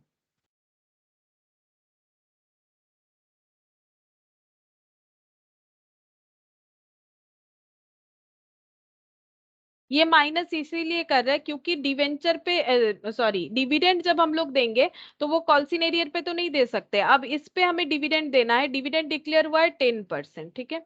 तो 10% यानी डिविडेंड का अमाउंट हो गया 199,000, तो ये डिविडेंड देंगे। हमारे पास अवेलेबल बैलेंस कितना है प्रॉफिट में 67,000 प्रीवियसली और इस साल का इतना, ठीक है। तो डिविडेंड दे सकते हैं आराम से, -67,000 डिविडेंड यहाँ से ले लिया। फिर यहाँ पर एक काम करते हैं, इस तरह से कर लेते हैं।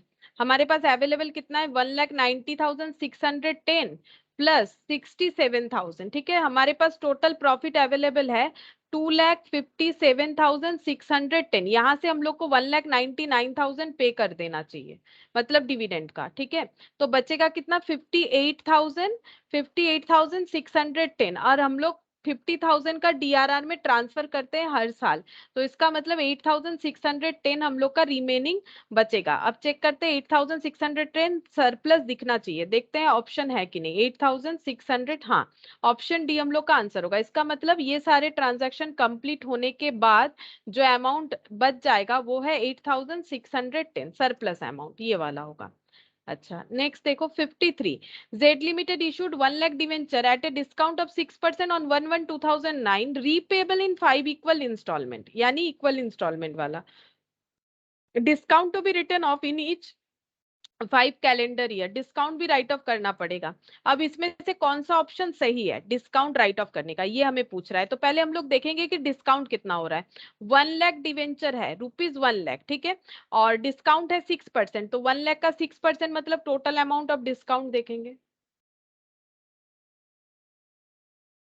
डिस्काउंट हो गया 6,000, ठीक है, टोटल डिस्काउंट हो गया हम लोग का 6,000। अब ये 6,000 रुपीज का डिस्काउंट को हमें राइट ऑफ करना है। और अगर इक्वल इंस्टॉलमेंट में 5 इक्वल इंस्टॉलमेंट में डिवेंचर रिडीम होगा तो जितना डिवेंचर का हर बार अमाउंट बाकी रहेगा उस आउटस्टैंडिंग रेशियो में जो है डिस्काउंट राइट ऑफ होगा। मतलब ये इस तरह से देखो, हम लोग ऐसा क्वेश्चन तो कर चुके हैं, हम एक बार दिखा देते हैं कैसे करके करना पड़ेगा।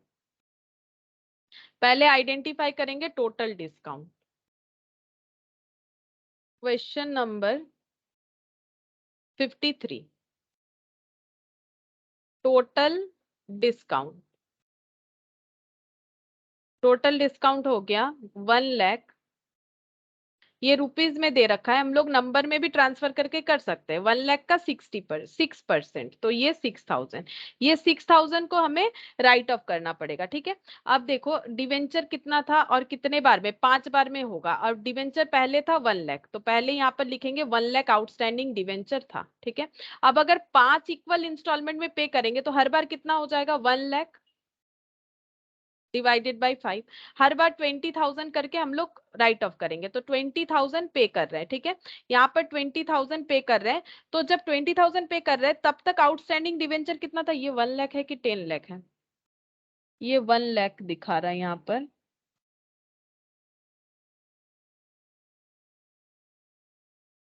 अच्छा देखते हैं ये रुपीज है कि, ठीक है, अगर ये 1 लाख है तो ये 20,000 हो रहा है, तो 1 लाख से 20,000 अगर हम लोग आउटस्टैंडिंग देखें तो 1 लाख ही दिख रहा है, ठीक है। सारे साल 1 लाख ही बाकी था, 20,000 पे कर दिया, इसके बाद कितना बाकी रहेगा, 20,000 पे करने के बाद बाकी रहेगा ये देखो 80,000। 1 लाख यहाँ से 20,000 लेस कर दिया, अब 20,000 कैसे आया, ये देखो equal instalment, 1 lakh divided by 5 यानी कि 20,000, ठीक है। 20,000 पे कर दिए, कितना बचेगा 80,000। तो 80,000 आउटस्टैंडिंग दिख रहा था, फिर हम लोगों ने बेच दी, फिर हम लोगों ने 20,000 पे कर दिया, हर बार 20,000, 80,000, ठीक है। अच्छा, अब जैसे ही 20,000 दे दिया हम लोगों ने, तो कितना हो गया 60,000। तो यहाँ पर आउटस्टैंडिंग पे करने के पहले कितना दिख रहा है 60,000, ठीक है। फिर से 20,000 हम लोगों ने पे कर दिया, तो अब आउटस्टैंडिंग कितना दिख रहा है 40,000। यहाँ पर दिख रहा है 40,000, ठीक है। तो हम लोगों ने फिर से 20,000 पे कर दिया, अब आउटस्टैंडिंग कितना दिख रहा है 20,000, ठीक है। आउटस्टैंडिंग 20,000 दिख रहा है, हम लोग भी 20,000 पे कर रहे हैं। तो 1 2 3 4 5, 5 टाइम्स में पे कर दिया। हर बार आउटस्टैंडिंग डिवेंचर कितना है, आउटस्टैंडिंग डिवेंचर ये वाला है, ये वाला, ठीक है। ये आउटस्टैंडिंग डिवेंचर है, इसके रेशियो में हमें 6,000 को डिस्ट्रीब्यूट करना पड़ेगा। तो रेशियो क्या हो जाएगा, रेशियो ऑफ आउटस्टैंडिंग डिवेंचर, मतलब कितना लोन बाकी रह रहा है। पहले बार बाकी रहा हम लोगों का 1 लाख, ठीक है। फिर उसके बाद 80,000, 80,000, फिर 60,000, फिर 40,000, 40,000, फिर हो गया 20,000। तो इसका रेशियो क्या हो जाएगा 1 लाख, यानी 5 जीरोस है, 80,000 मतलब यहाँ पर 10, ऐसे करते हैं,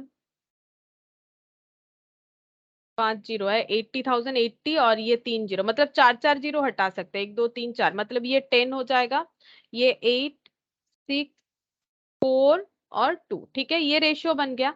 अब हमें क्या करना है, इस रेशियो में 6,000 को डिस्ट्रीब्यूट करना है। तो 6,000 को इस रेशियो में डिस्ट्रीब्यूट करना है, 1 2 3 4 5। 6,000 का जो डिस्काउंट है, ठीक है, जो लॉस ऑन डिस्काउंट है, अब इसको ऐड करते हैं। 6 + 4 10, 10 10 20, 20 और ये 10, 20 और 10 30। तो 30 से डिवाइड करेंगे, 6,000 डिवाइडेड बाई 30,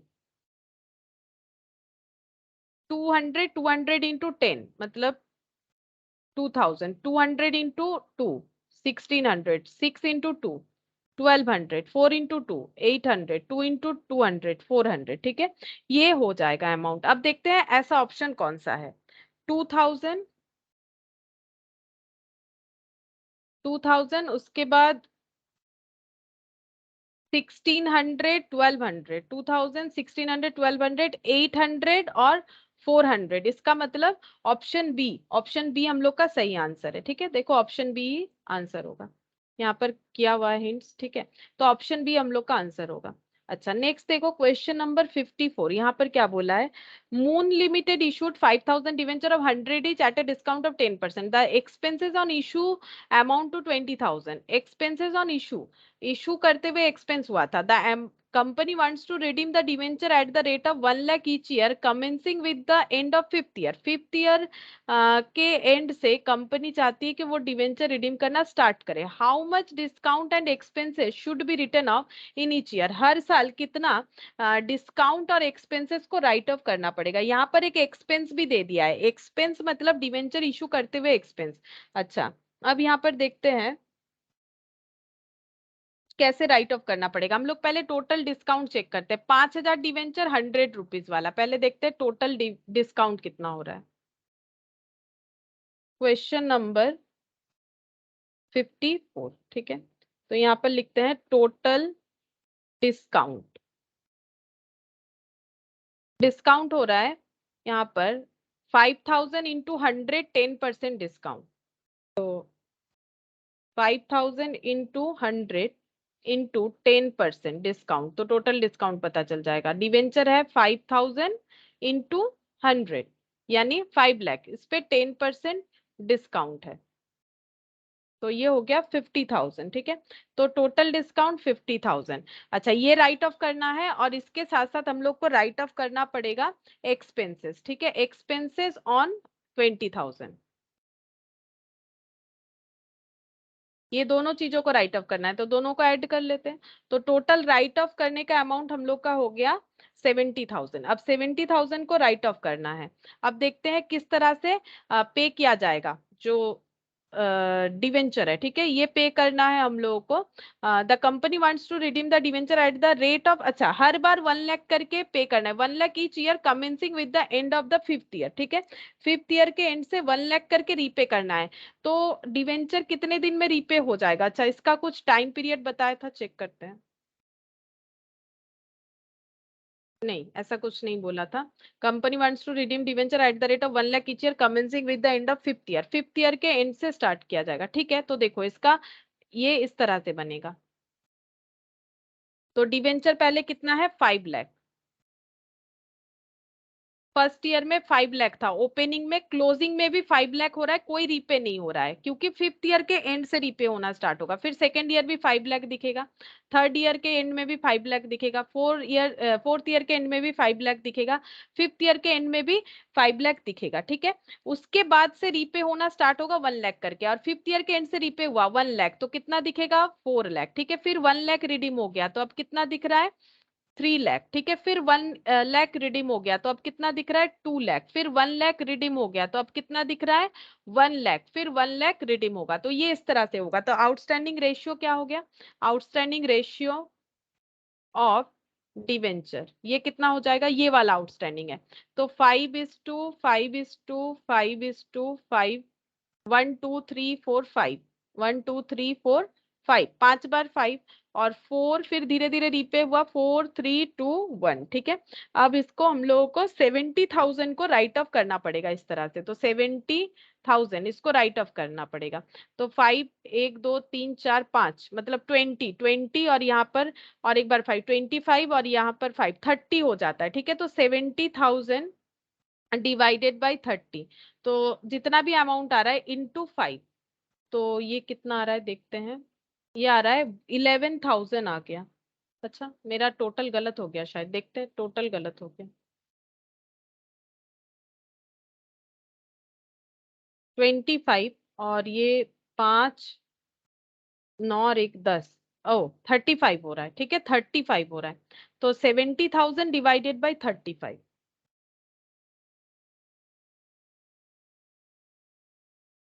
2,000, 2,000 इंटू 5, 2,000 इंटू 5, 10,000।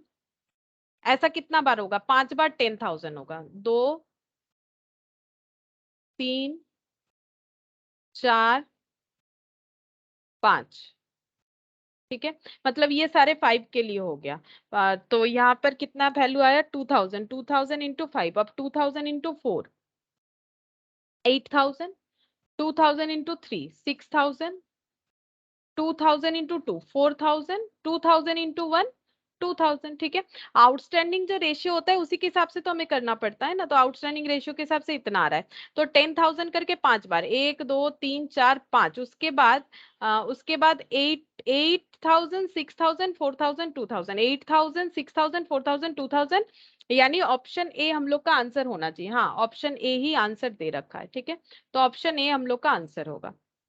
अच्छा, अब देखते हैं क्वेश्चन नंबर 55, देखो क्या बोला है। Ganga limited purchase a fixed asset of 2 lakh. The consideration was paid by the issue of 12% debenture of 100 each at a discount of 20%. Debenture account is credited with, तो debenture account कितने amount से credit होगा, तो देखो अगर हम लोग debenture issue कर रहे हैं और एसेट खरीद खरीद रहे हैं तो फिक्स्ड एसेट डेबिट कितने से होगा, 2 लाख जो अमाउंट है, और डिवेंचर टू 12% डिवेंचर लिखना पड़ेगा। अब कितना डिवेंचर इशू करना पड़ेगा, रूल्स क्या होता है, value of asset divided by issue price, चाहे शेयर इशू करो चाहे डिवेंचर, सेम मेथड है सभी के लिए। तो 100 का 20% डिस्काउंट, यानी इशू प्राइस कितना हो जाएगा, इशू प्राइस 80 रुपीज, ठीक है। तो डिवाइडेड बाई 80 कर लेते हैं, तो 2 लाख डिवाइडेड बाई 80 कितना होगा, 2,500, यानी 2,500 डिवेंचर इशू हो रहा है। तो 2,500 इंटू डिवेंचर का फेस वैल्यू से हमेशा होता है, यानी डिवेंचर अमाउंट क्रेडिट होगा 250000, 2,50,000, यानी ऑप्शन सी, ठीक है। ऑप्शन सी होना चाहिए, तो ऑप्शन सी ही आंसर है, ठीक है। ऑप्शन सी ही आंसर है। हमें पूछा था कितना डिवेंचर अकाउंट में क्रेडिट होगा, तो इतना होगा।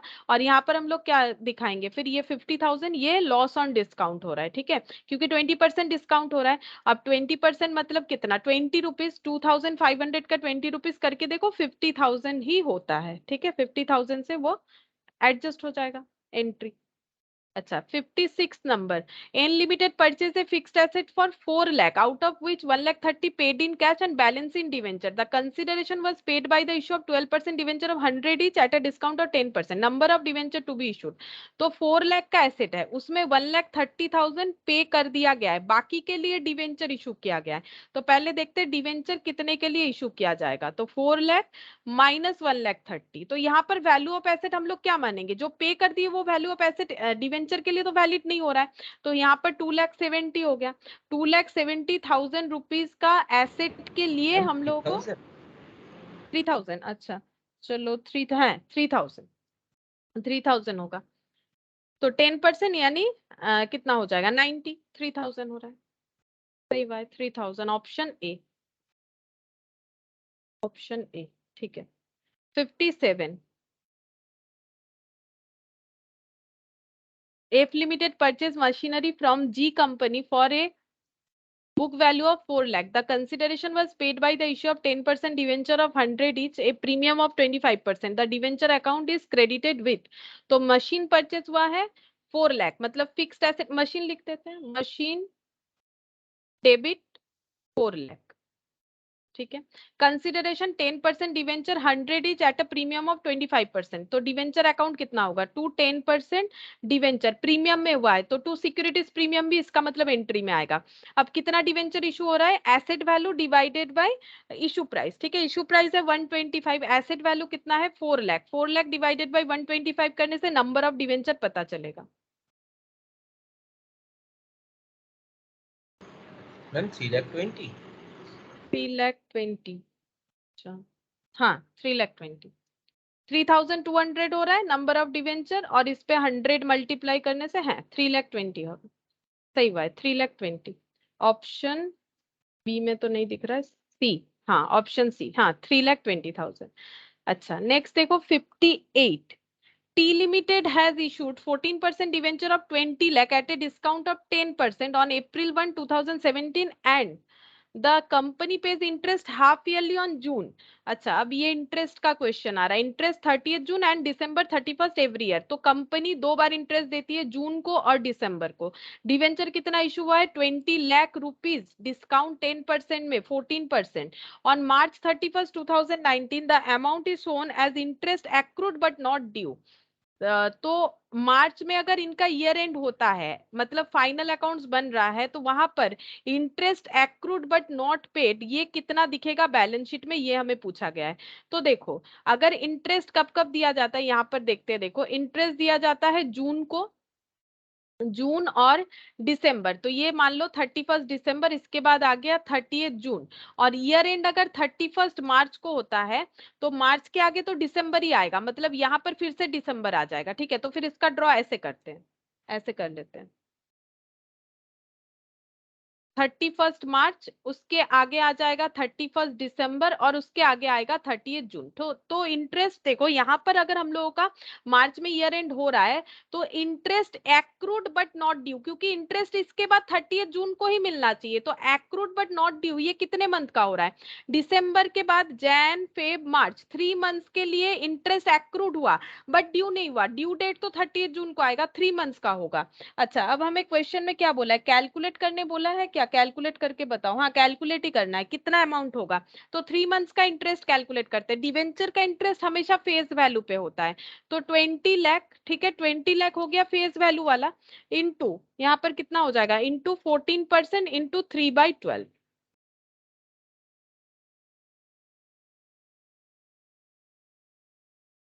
देखते हैं कितना होता है। मैम 70,000 70,000, अच्छा तो 70,000 होगा आंसर, ठीक है। Interest accrued but not due 3 months का, तो बस फेस वैल्यू, अब इसको अगर नंबर में कन्वर्ट करना चाहते हैं 100 कैंसिल कर दो, तो नंबर ऑफ डिवेंचर हो जाएगा 20,000 इंटू 100, फेस वैल्यू पे ही होगा, डिस्काउंट पे इशू हुआ वो प्रीमियम पे हो कोई फर्क नहीं पड़ता है, फेस वैल्यू पे इंटरेस्ट मिलेगा, रेट जो रहेगा जैसे कि क्वेश्चन में 14% था, तो 70,000 यानी ऑप्शन ए, हाँ आंसर भी ऑप्शन ए ही है। अच्छा अब 59,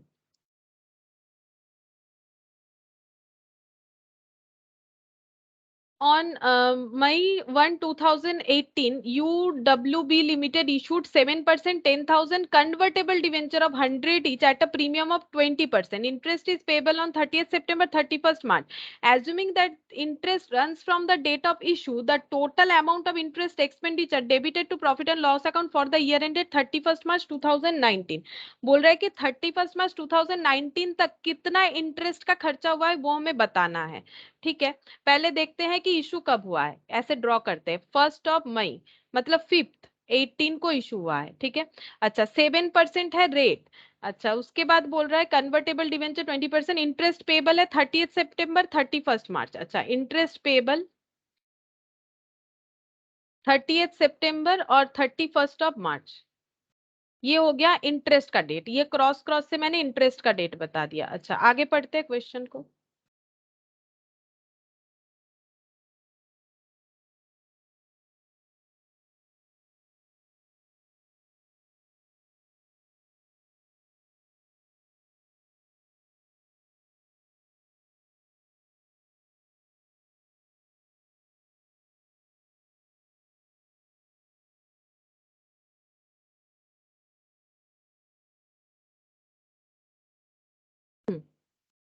क्वेश्चन इधर उधर हो गया था। अच्छा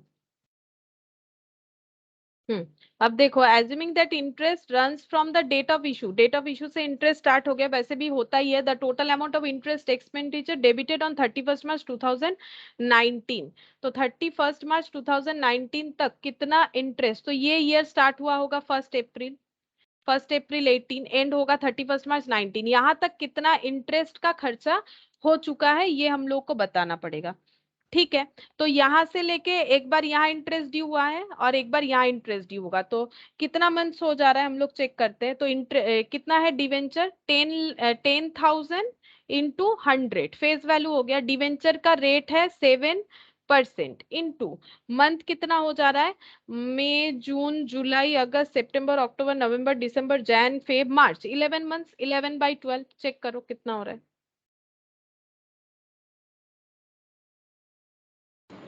64,167 मैम।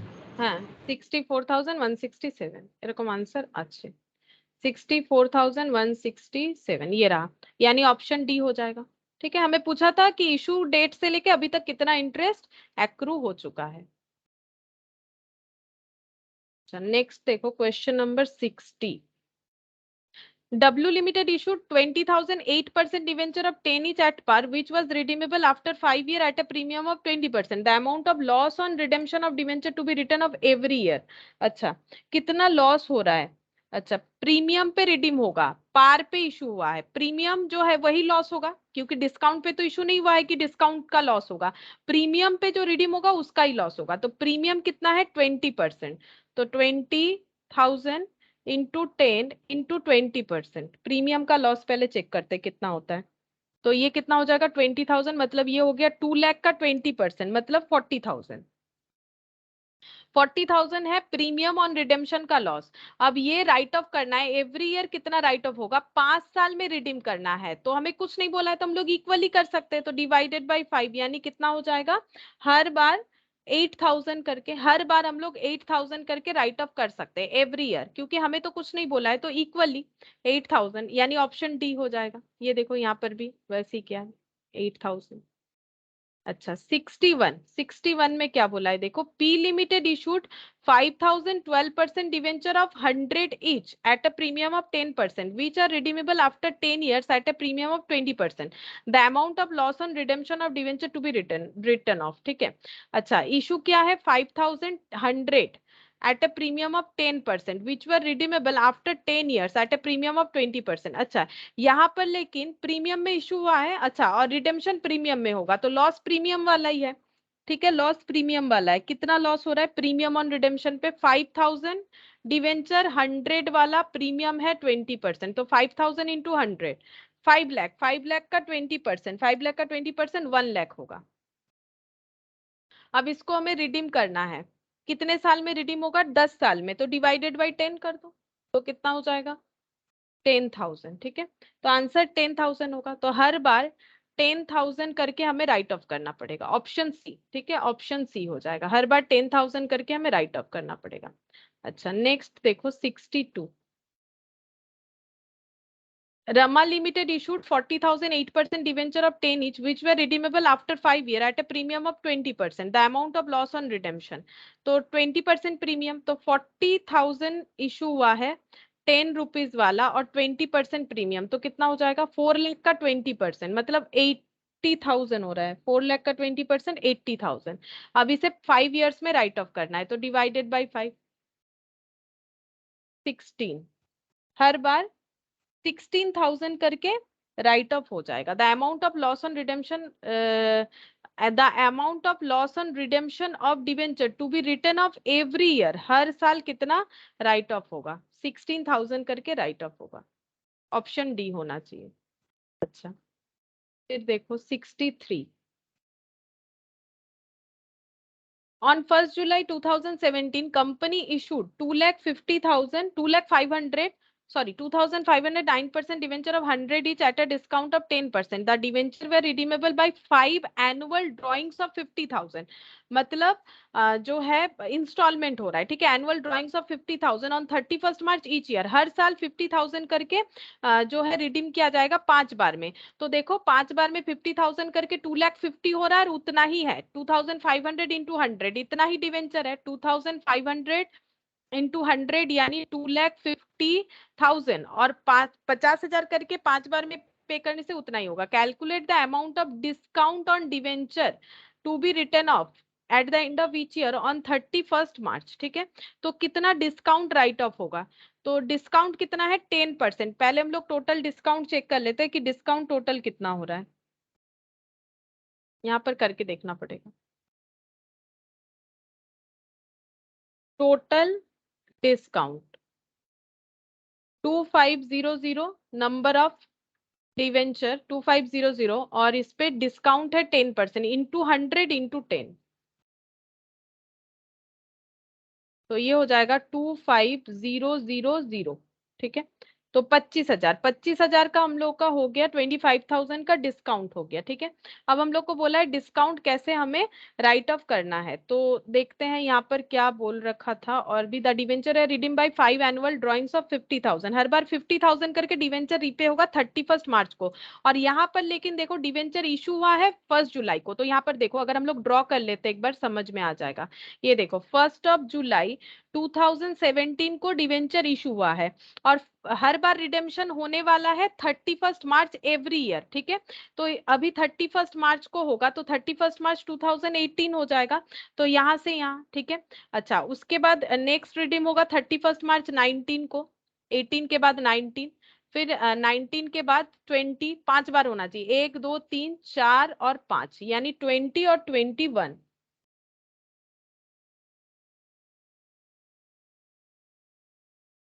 अच्छा और कुछ बोला था देख लेते हैं। The debenture were redeem by 5 annual drawings of 50,000 31st March every year. अच्छा 5 एनुअल ड्रॉइंग्स बोला है, एनुअल, अब ये एनुअल नहीं हो रहा है, देखो ये जुलाई से लेके मार्च तक एनुअल नहीं हो रहा है, इसका मतलब फर्स्ट रिडेम्पशन यहाँ से स्टार्ट होगा, एनुअली ड्रॉइंग होना चाहिए, बट ये एनुअल नहीं हो रहा है क्योंकि जुलाई अगस्त सितंबर अक्टूबर नवंबर दिसंबर जैन फेब मार्च, ये हो रहा है 9 मंथ्स, इसीलिए वो एनुअल ड्रॉइंग्स तो नहीं होगा, तो एनुअली हमारा ड्रॉ होना चाहिए, तो 31st मार्च 2020, नहीं ये तो फिर 6 बार हो जाएगा। अच्छा नहीं ठीक है, 1 2 3 4 5, नहीं ठीक है, एनुअल ड्रॉइंग्स तो हो रहा है। देखते हैं एक मिनट, देखो कैसे होगा यहाँ पर एनुअल ड्रॉइंग्स मतलब हर साल। ठीक है, तो पहले देखते हैं कितना डिवेंचर है, स्टार्टिंग में कितना डिवेंचर है, 2,50,000, 2,50,000 का यहाँ पर डिवेंचर हमें दिख रहा है। ठीक है, अब ये 2,50,000 कितने मंथ दिखेगा, 11 मंथ्स। ठीक है, 11 मंथ्स के एंड में भी 2,50,000 दिख रहा है। अब हम लोग यहाँ पर 50,000 पे कर देंगे तो बचेगा कितना, 2 लाख, 2 लाख दिख रहा है, एंड तक 2 लाख दिख रहा है, फिर हम लोग पे करेंगे 50,000, तो कितना दिखेगा, 1,50,000। ठीक है, देखते पे हो जाएगा, फिर यहाँ पर 50,000, यहाँ पर बचेगा 1 लाख, फिर यहाँ पर 50,000 पे कर देंगे तो बचेगा 50,000। ठीक है, फिर यहाँ पर 50,000 पे हो जाएगा इस तरह से। अब आउटस्टैंडिंग रेशियो पे हमें ये डिस्काउंट को रिडीम करना है। आउटस्टैंडिंग रेशियो कितना हो जाएगा, ये है आउटस्टैंडिंग, इसको नहीं, ये तो स्टार्टिंग में ये इशू दिखा है यहाँ से ईयर एंड से, ठीक है। तो रेशियो हो जाएगा 2,50,000, 2,00,000, 1,50,000, 1,00,000 और 50,000, मतलब 440 हटा देते हैं तो 25, 20, अच्छा 15, 10 और 5। तो 5:4:3:2:1, 5:4:3:2:1 इस रेशियो में हमें करना पड़ेगा। देखते हैं कितना होता है। 3, 2, 5, 5, 10, 10 और ये 5, 15। तो 25,000 डिवाइडेड बाई 15, अच्छा ये कुछ पॉइंट में आएगा, इंटू 5। तो पहला आ रहा है 83333 आ रहा है, 8,00,000। अच्छा ये तो आंसर है ऐसा कुछ, देखते हैं। नहीं ऐसा तो कोई आंसर नहीं है, तो गलत हो गया होगा कैलकुलेशन। चेक करते कितना हो रहा है। डिवेंचर आउटस्टैंडिंग हो गया।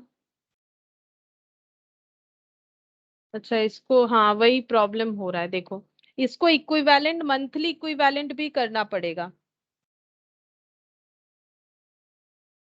मतलब ये जो 25,000 है, ये यहाँ पर कितना मंथ हो जा रहा है, जुलाई अगस्त सितंबर अक्टूबर नवंबर दिसंबर जैन फेब मार्च, 9 मंथ्स। जुलाई अगस्त सितंबर अक्टूबर नवंबर दिसंबर जैन फेब मार्च। ম্যাম পার্সেন্টটা কি 8335 আসছে? না 6818 হবে, 6818। অ্যাকচুয়ালি এগুলোকে ইকুইভ্যালেন্ট করতে হবে মান্থলি অ্যামাউন্টে, কারণ এইটা 9 মাস হচ্ছে, এটা 12 হয়ে গেল, এটা একটা প্রবলেম হয়ে যাচ্ছে। মানে এটা 9 মাস হয়ে যাচ্ছে না, তাহলে এগুলোকে মানে 9 মাসের সাথে 12 মাসের আমরা কিভাবে করবো, মানে এটা এটা এটা 1 ইয়ার হচ্ছে কিন্তু এটা 1 ইয়ার হচ্ছে না, তাহলে আমরা রেশিও করতে পারবো না, যতক্ষণ না সেম ইউনিট হবে আমরা রেশিও করতে পারবো না। যেমন টাকা আর পয়সা রেশিও হবে না, ঠিক আছে, টাকাটাকে হয় পয়সায় কনভার্ট করতে হবে, নাহলে দুটোকেই পয়সাতে রাখতে হবে বা দুটোকেই টাকাতে কনভার্ট। সেরকম ভাবে এখানে কি হলো, এটা মান্থলি হয়ে গেল আর এগুলো ইয়ারলি হয়ে গেল, মানে আমাদেরকে সবকটাই মান্থলিতে করে নিতে হবে। তাহলে 2,50,000 ইন্টু 9 করলে মান্থলি হয়ে যাবে, তাহলে সব মান্থলিতে কনভার্ট হয়ে যাবে, তাহলে 2,50,000 ইন্টু 9, নালে রেশিও হবে না, একটা ইয়ার হয়ে যাচ্ছে একটা মান্থ হয়ে যাচ্ছে, 9 মাস মানে তো আর 1 বছর হলো না।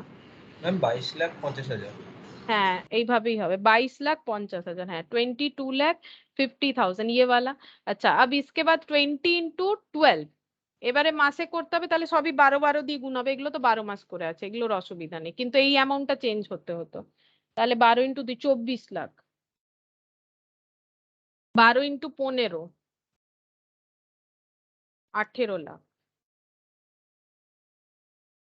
10 × 12 12 লাখ। अच्छा 5 × 12 60, 50,000, 50,000 × 12, 50,000 × 12,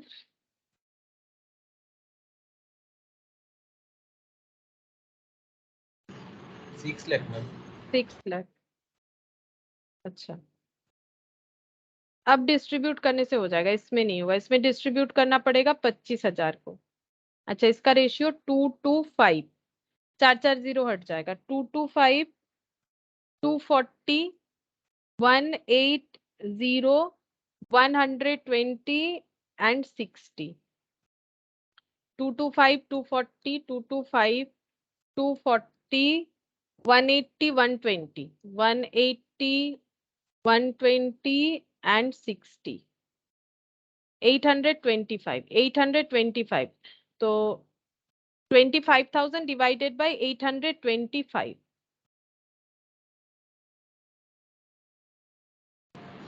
ম্যাম 3030। হ্যাঁ 30.30 এরকম আসছে, ইন্টু 225,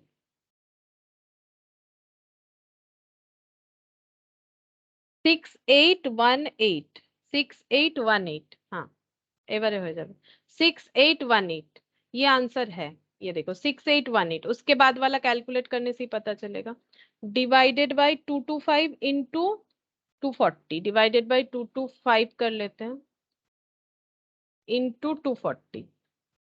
तो नेक्स्ट 7273, अच्छा इसको राउंड कर दिया है, 7273, अच्छा 240 और 180 डिवाइडेड बाय 240 इंटू 180, 5454, 5454 चेक करते हैं, 5454, हाँ 5455 कर दिया है, ठीक है, तो 5455 कर लेते हैं। अच्छा इसके बाद कॉमा दे देते हैं, इसके बाद 120 है, तो डिवाइडेड बाय 180 इंटू 120, 3636 या 7 लिखा है, 3636 ही लिखा हुआ है। अच्छा और 60 डिवाइडेड बाय 120 इंटू 60, 1818, 1818, 1818। तो ये हो गया ऑप्शन ए। ऑप्शन बी लेकिन हमें पूरा चेक करके देखना पड़ेगा, सिर्फ पहला चेक करके हम लोग आंसर नहीं दे सकते, क्योंकि बी में भी पहला आंसर तो उतना ही लिखा हुआ है, ठीक है। तो इसका मतलब हम लोग का आंसर ऑप्शन ए हो जाएगा, उसमें पूरा टैली हुआ। अच्छा अब देखो 64, following journal entry appear in the books of Kaka limited, bank account debit, loss on issue of debenture debit, यहाँ पर 9% debenture to premium on redemption of debenture. अच्छा debenture must be issued for discount of 6%, 4%, 10%, premium of 6%। पूछ रहा है कि debenture कैसे issue हुआ है, तो loss on issue of debenture, premium on redemption of debenture से पता चल रहा है कि डिवेंचर डिस्काउंट में इशू हुआ है, प्रीमियम में रिडीम होगा, तो डिस्काउंट में इशू हुआ है। अगर डिस्काउंट अमाउंट 1000 है तो कितना परसेंट है वो, डिस्काउंट अमाउंट अगर 1000 है तो वो कितना परसेंट है, ये हमें कैलकुलेट करना पड़ेगा।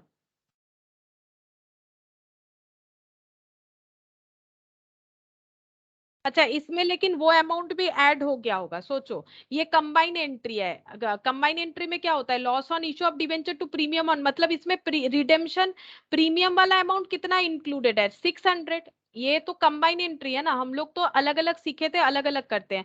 हम लोग क्या करते हैं, अगर डिवेंचर जो है प्रीमियम डिस्काउंट में इशू हुआ है तो bank account debit, loss on issue of debenture debit to 9% debenture, और अगर प्रीमियम में रिडीम होता है तो ये हम सेपरेटली करके दिखाते हैं। हम यहाँ पर लिखते हैं फिर से loss on issue of debenture debit to premium on redemption, लेकिन इसको कंबाइन किया हुआ है। इसका मतलब ये 600 यहाँ पर भी इंक्लूडेड है, क्योंकि इन्होंने इसको कंबाइनली किया है। तो 1000 में अगर 600 इंक्लूडेड है तो 400 सिर्फ डिस्काउंट का है, ठीक है, तो 400 इशू का डिस्काउंट है, तो डिस्काउंट कितना परसेंट होगा फिर, 4%। 4%, 4% होगा, 4% आंसर होगा option B.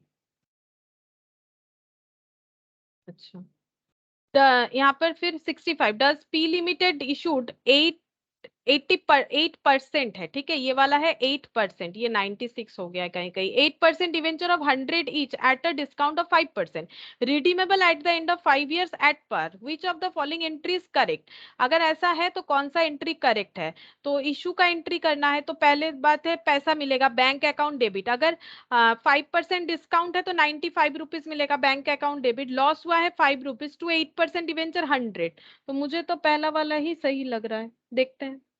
Bank account debit, loss on issue of debenture, अच्छा लॉस ऑन डिवेंचर डेबिट लिखा है, यहाँ पर लिखा है discount on debenture. Actually loss और डिस्काउंट दोनों ही हम लोग यूज कर सकते हैं, कोई प्रॉब्लम नहीं है।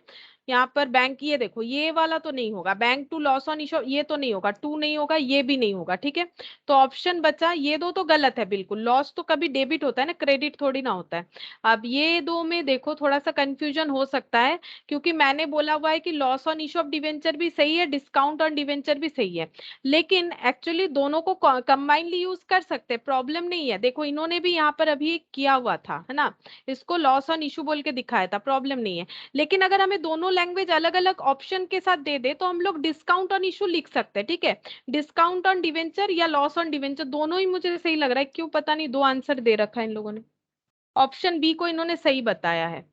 ठीक है, तो इसको हम लोग डिस्काउंट बोलेंगे, क्योंकि ये डिस्काउंट होता है तो इसका एग्जैक्ट अगर देखो तो वो डिस्काउंट ही होगा। बाकी जो है कि इंटरचेंजेबली हम लोग यूज करते हैं, प्रॉब्लम नहीं है, लेकिन अगर एकदम एप्रोप्रिएट बोले तो डिस्काउंट ही बोला जाता है ना। शेयर का भी क्या होता है, डिस्काउंट प्रीमियम पार, तो इसको हम लोग डिस्काउंट बोलेंगे। तो अगर इस तरह का ऑप्शन है तो इस पे टिक कर सकते हैं हम लोग, ये ज्यादा अप्रोप्रिएट होगा, क्योंकि डिस्काउंट लैंग्वेज जो है ये यहाँ पर ज्यादा अप्रोप्रिएट हो रहा है।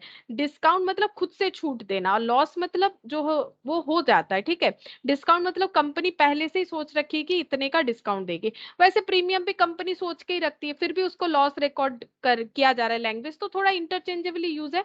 बाकी दोनों ऐसा ऑप्शन दे दे तो हम लोग डिस्काउंट ऑन डिवेंचर को यहाँ पर सही ज्यादा होगा, ठीक है। तो ऑप्शन बी को हम लोग टिक कर सकते हैं। अच्छा, अब देखो 66 नंबर, यहाँ पर क्या बोला है, Janardan limited issued 40 lakh 15% debenture 8% discount debenture are to be redeemed as per the schedule given below and end of second year 4 lakh, फिर 3 lakh, थर्ड ईयर में 8 lakh, फोर्थ ईयर में 12, फिर 16 lakh, amount of discount to be written off in each of the calendar year in each of 5 calendar year में redeem हो रहा है, ठीक है। तो देखो कैसे होगा यहाँ पर अगर हम लोग देखें तो पहले हम लोग का 40 लाख आउटस्टैंडिंग रहेगा, ठीक है। उसके बाद अगर 4 लाख पे हो जाता है, 4 लाख कब पे हो रहा है, फर्स्ट ईयर के एंड में नहीं, सेकेंड ईयर के एंड में।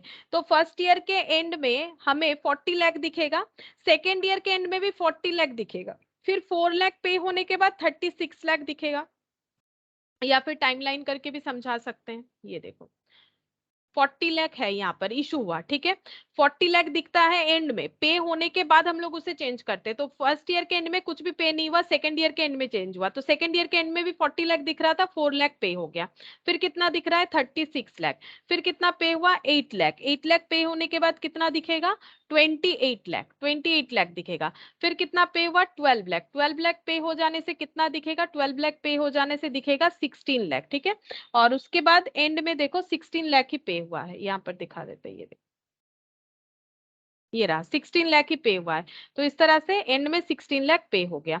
तो हम लोग का रेशियो क्या बन जाएगा, रेशियो ऐसे हो गया 40 40 36 28 और 16, इस रेशियो में हमें डिस्काउंट को राइट ऑफ करना है। तो 40 40 80 80 और यहाँ पर हो गया 36 28 16,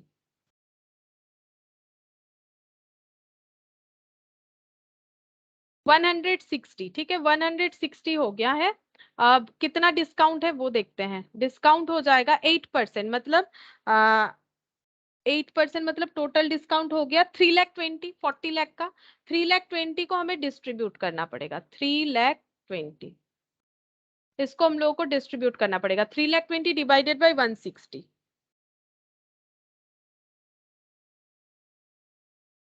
तो ये हो गया 2,000, 2,000 इंटू 40, यानी कि 2,000 इंटू 40 कितना हो जाएगा, 80,000। 2,000 इंटू 40 80,000, फिर 80,000, 2,000 इंटू 36 72, 2,000 इंटू 28 कितना हो जाएगा 56, 2,000 इंटू 16 32, यानी कि ऑप्शन ए सही आंसर है, ठीक है।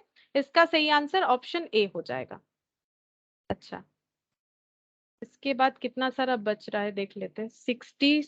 66 तक हो गया, ये देखो यहाँ पर लिखा हुआ था 51 से 66 तक हम लोगों ने कर लिया।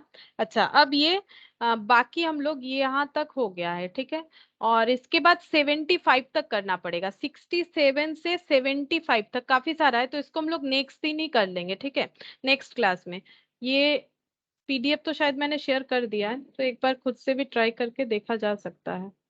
बहुत सारा क्वेश्चन अभी भी 75 तक है, ठीक है। तो ये नेक्स्ट दिन ही करेंगे, आज तो ऐसे भी कंप्लीट नहीं होगा।